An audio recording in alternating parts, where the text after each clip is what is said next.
1 Kings 6. And it came to pass in the 480th year, after the children of Israel were come out of the land of Egypt, in the 4th year of Solomon's reign over Israel, in the month Ziph, which is the 2nd month, that he began to build the house of the Lord. And the house which King Solomon built for the Lord, the length thereof was 60 cubits, and the breadth thereof 20 cubits, and the height thereof 30 cubits. And the porch before the temple of the house, 20 cubits was the length thereof, according to the breadth of the house, and 10 cubits was the breadth thereof before the house. And for the house he made windows of narrow lights, and against the wall of the house he built chambers round about, against the walls of the house round about, both of the temple and of the oracle, and he made chambers round about. The nethermost chamber was 5 cubits broad, and the middle was 6 cubits broad, and the third was 7 cubits broad. For without in the wall of the house he made narrowed rests round about, that the beams should not be fastened in the walls of the house.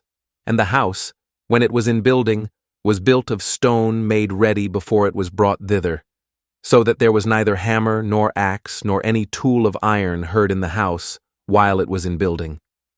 The door for the middle chamber was in the right side of the house, and they went up with winding stairs into the middle chamber, and out of the middle into the third. So he built the house and finished it, and covered the house with beams and boards of cedar. And then he built chambers against all the house, 5 cubits high, and they rested on the house with timber of cedar. And the word of the Lord came to Solomon, saying, Concerning this house which thou art in building, if thou wilt walk in my statutes, and execute my judgments, and keep all my commandments to walk in them, then will I perform my word with thee, which I spake unto David thy father, and I will dwell among the children of Israel, and will not forsake my people Israel. So Solomon built the house, and finished it. And he built the walls of the house within with boards of cedar, both the floor of the house and the walls of the ceiling. And he covered them on the inside with wood, and covered the floor of the house with planks of fir. And he built 20 cubits on the sides of the house, both the floor and the walls with boards of cedar. He even built them for it within, even for the oracle, even for the most holy place. And the house, that is, the temple before it, was 40 cubits long, and the cedar of the house within was carved with knops and open flowers.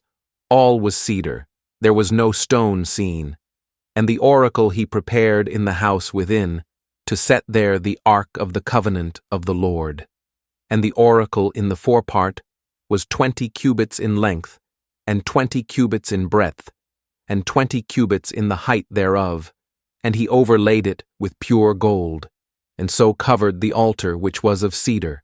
So Solomon overlaid the house within with pure gold, and he made a partition by the chains of gold before the oracle, and he overlaid it with gold. And the whole house he overlaid with gold, until he had finished all the house. Also the whole altar that was by the oracle he overlaid with gold.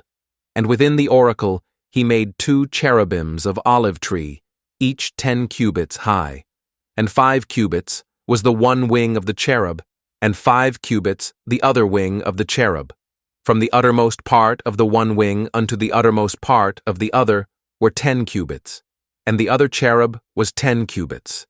Both the cherubims were of one measure and one size. The height of the one cherub was 10 cubits, and so was it of the other cherub. And he set the cherubims within the inner house, and they stretched forth the wings of the cherubims, so that the wing of the one touched the one wall, and the wing of the other cherub touched the other wall, and their wings touched one another in the midst of the house. And he overlaid the cherubims with gold, and he carved all the walls of the house round about with carved figures of cherubims and palm trees, and open flowers within and without. And the floor of the house he overlaid with gold within and without. And for the entering of the oracle he made doors of olive tree. The lintel and side posts were a 5th part of the wall. The 2 doors also were of olive tree, and he carved upon them carvings of cherubims and palm trees and open flowers, and overlaid them with gold, and spread gold upon the cherubims, and upon the palm trees. So also made he for the door of the temple posts of olive tree, a fourth part of the wall. And the 2 doors were of fir tree. The 2 leaves of the one door were folding, and the 2 leaves of the other door were folding. And he carved thereon cherubims and palm trees and open flowers, and covered them with gold fitted upon the carved work. And he built the inner court with 3 rows of hewed stone and a row of cedar beams. In the 4th year was the foundation of the house of the Lord laid, in the month Ziph, and in the 11th year, in the month Bul, which is the 8th month, was the house finished throughout all the parts thereof, and according to all the fashion of it. So was he 7 years in building it.